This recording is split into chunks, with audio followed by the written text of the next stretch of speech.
So everybody is supposed to put the heading sustainable development was the chapter and heading डाल दीजिए environmental crisis.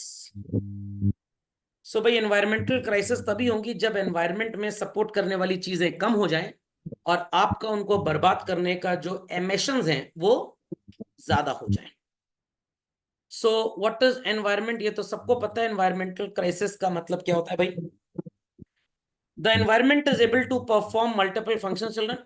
But अगर आप इस environment की band बजा दें, आई रिपीट चिल्ड्रन, एनवायरमेंट की बैंड बजा दें, मतलब रिसोर्सेस का जो एक्सट्रैक्शन है ये हमेशा कम होना चाहिए और जेनरेशन से कम होना चाहिए. अगर रिसोर्स एक्सट्रैक्ट हो रहे हैं 10 यूनिट और आप यूज कर रहे हैं या यूज इतना भयंकर कर रहे हैं कि उसकी नीड 12 यूनिट की है, तो कभी भी आप एनवायरमेंट को ठीक से यूज कर ही नहीं पाएंगे. एक साल में आपने जितने पेड़ काट दिए, वो जितना ऑक्सीजन देते थे उतना वापस आने में 10 साल लगेगा, तो 10 साल में तो डेथ रेट बढ़ जाएगा. तो रिसोर्स जितनी तेजी से पैदा हो रही है, आपको उसको इस्तेमाल उससे भी बहुत कम तरीके से करना चाहिए. Logic understood well? तो अगर आपका ये एस्टिमेशन है कि 5 साल बाद रोड की वाइडनिंग करनी है और कम से कम 1000 पेड़ काटेंगे 5 साल के बाद, और एक पेड़ उस हाइट में जाने में 5 साल लगता है, तो आज आप पहले उतने पेड़ लगा दीजिए कि 5 साल बाद जब आप पेड़ काटें तो आपके पास ऑलरेडी वो बड़ा पेड़ तैयार हो जाए. एकदम वही कॉन्सेप्ट है. इंसान खर्च उतना ही करे कि आज इतना बचा लो कम से कम कि कल को इन्फ्लेशन को बीट अप कर सको. Generation of waste should also be low, और सिर्फ इतना हो जितना अब्सॉर्ब कर पाए एनवायरमेंट. अगर आप वेस्ट ज्यादा करेंगे और एनवायरमेंट उसको अब्सॉर्ब नहीं कर पाएगा तो एनवायरमेंट आपको वापस दे देगा. वो कैसे? बाढ़ आती है, घर में कीचड़ और पानी आता है, तो एनवायरमेंट कह रहा है वापस ले जाओ, मेरा नहीं था ये तुम्हारा है. सो जब आप इन दोनों कंडीशंस को सेटिस्फाई कर लेंगे चिल्ड्रन, तो in that case environmental crisis बढ़ने लग जाएंगी. और अगर आप इनके ऑपोजिट चलेंगे, extraction rate should be less and generation rate should be more. Generation of waste should be less and the capacity to absorb that waste in the environment is more. What will never happen? Environmental crisis would never happen. समझ गए इस बात को? झटपट update कर लें, quick and fast. बच्चों, here it is mentioned कि resource extraction should remain below the rate of resource generation. तो environmental का crisis नहीं होगा. और अगर उल्टा हो गया तो environmental का crisis हो जाएगा. वेस्ट का जनरेशन कम और कैपेसिटी एनवायरनमेंट की ज्यादा, कभी नहीं होगा एनवायरमेंटल क्राइसिस. उल्टा हो गया, वेस्ट का जनरेशन ज्यादा और एब्जॉर्ब नहीं कर पा रहा उसको हमारा एनवायरनमेंट, इसलिए तो लैंडफिल्स इकट्ठे हो रहे हैं आजकल. समझ में आ गई बात? और इसको कुछ हद तक ठीक किया गया है. आपने देखा होगा रोड पे पेवमेंट टाइल्स लगती हैं एच शेप्ड की चिल्ड्रन, कुछ ऐसे शेप की, देखते हैं आप? ये पता है किस चीज से बनती है? इसमें लगभग 20% के आसपास सीमेंट होता है और बाकी जो कूड़ा कबाड़ इकट्ठा होता है उसी को कंप्रेस करके बनाया जाता है. और उसको बर्न कर देते हैं, जो उड़ गया आसमान में उड़ गया, जो बच गया वेस्ट वो राख बन जाती है, राख से इसको यूज किया जाता है. इसके दो फायदे होते हैं. एक तो ये हैवी बहुत होती है, एक ये टाइल बेसिकली 4-5 किलो की होती है. आप कभी घर के बाहर आपके लकड़ी उठा के देखिएगा इसको, एंड इसकी वाटर एब्जॉर्प्शन कैपेसिटी बहुत बढ़िया होती है. Is that clear? और इसको लगाने के लिए सिंपल बालू यूज की जाती है और ये दबती नहीं है, तो अगर पेवमेंट पे लोग चल भी रहे हैं तो एटलीस्ट वो गड्ढा नहीं करेगा.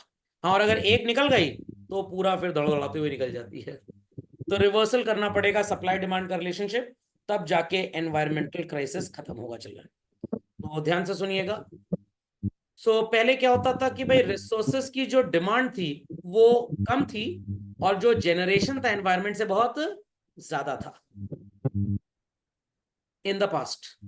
तो कभी आपने सुना था आज से 10 साल पहले कि 35-40 साल के लोगों को हार्ट की प्रॉब्लम, बीपी की प्रॉब्लम, कैंसर वगैरह हो गया, हार्ट अटैक हो गया? नो.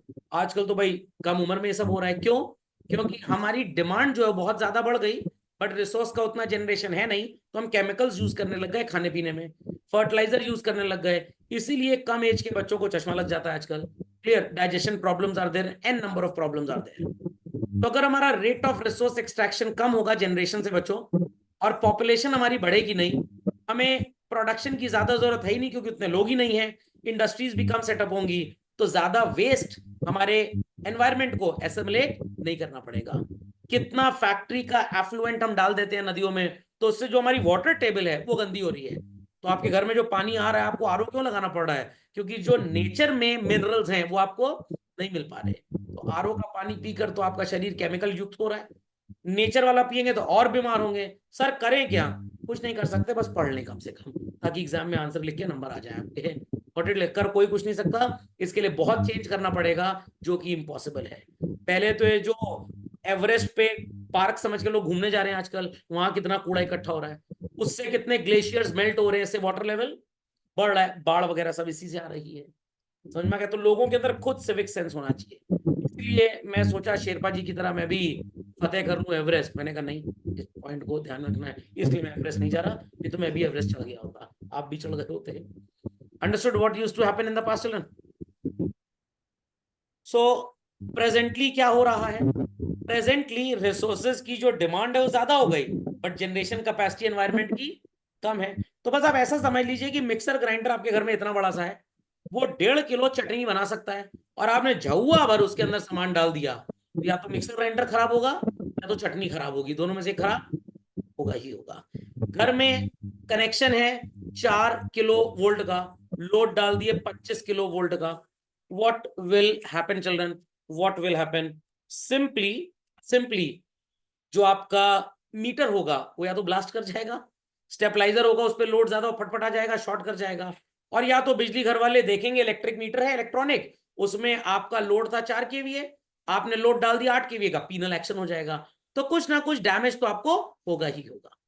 तो अगर इतनी पॉपुलेशन ना बढ़े और वो पॉपुलेशन रिन्यूएबल रिसोर्सेज क्रिएट करे, नॉन रिन्यूएबल पे बोझ ना बने, इंडस्ट्रियल रेवोल्यूशन की कोई जरूरत पड़ेगी, बट उतने गुड्स आपको बनाने नहीं पड़ेंगे।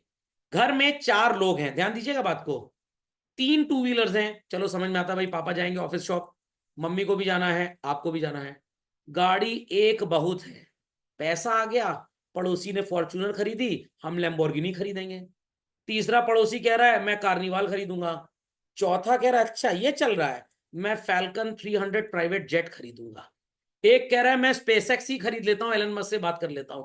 अरे जरूरत हो तो खरीदो ना। तो कुछ लोग ऐसे होते हैं कि एक कार से काम चल जाएगा, बट पैसा आ गया, मोहल्ले को दिखाना है, 4 4 गाड़ी खरीद ली, क्या कोई फायदा है? कोई फायदा नहीं है। तो मैं पिछले 20 साल से भौके जा रहा हूं, बट लोगों को समझ में नहीं आता। एक मोबाइल फोन है, पैसे आ गए, भोकाल मेंटेन करना था, एक और खरीद लिया। अरे जरूरत जरूरत तो एक की भी नहीं है। Is that clear? तो इसीलिए इंडस्ट्रीज में प्रोडक्शन क्या हो रहा है ज्यादा, उससे केमिकल एफ्लुएंट्स नदी में जा रहे हैं, आसमान में वो धुआं जा रहा है और नुकसान हो रहा है। Logic understood? एक घर है रह रहे हैं, एक घर है रह रहे हैं सब लोग, पैसा आ गया एक और खरीद लो, और पैसा आ गया एक और खरीद लो, रेंटल इनकम आ जाएगी कम से कम। Is that clear? अब ये तो थोड़ा कम नुकसानदायी, क्योंकि उस घर में कोई रह तो रहा है, उस घर में कोई रह तो रहा है, बट घर अगर खाली है सिर्फ इसलिए खरीद लिया, कल को दाम बढ़ेगा बेच देंगे, तो you are a part of environmental crisis. समझ में आ गई बात? सिंगापुर में तो it's a law, a family of 4 if living all together, divorce वाइवोर्स नहीं है अगर, तो आप एक से ज्यादा प्रॉपर्टी खरीद ही नहीं सकते हैं, और अगर आपने खरीद ली तो रेंट्स आर रेगुलेटेड देयर, आपको किसी को लेट आउट करना ही करना है, नहीं तो फालतू में लैंड पे जो प्रेशर होगा वो ज्यादा, प्रेशर बिल्डिंग का नहीं, वो तो ग्रेविटी इस्तेमाल कर ही लेगी, जो उसके अंदर एमिनिटीज होंगी, सीवर कनेक्शन चाहिए, वाटर सप्लाई चाहिए, वो सब फिर वेस्टेज में आ जाता है। सुनाई पड़ गई बात भाई? I hope so people are putting it. So this all leads to degradation of the quality of environment. तो झटपट लिख लें बच्चों, चलिए। ग्लोबल वार्मिंग, ये तो सुना ही होगा सबने, तो सबको एनवायरमेंटल क्राइसिस समझ में आ गया भाई? चलिए, तो इसी के साथ आपका एनवायरमेंटल क्राइसिस होता है समाप्त।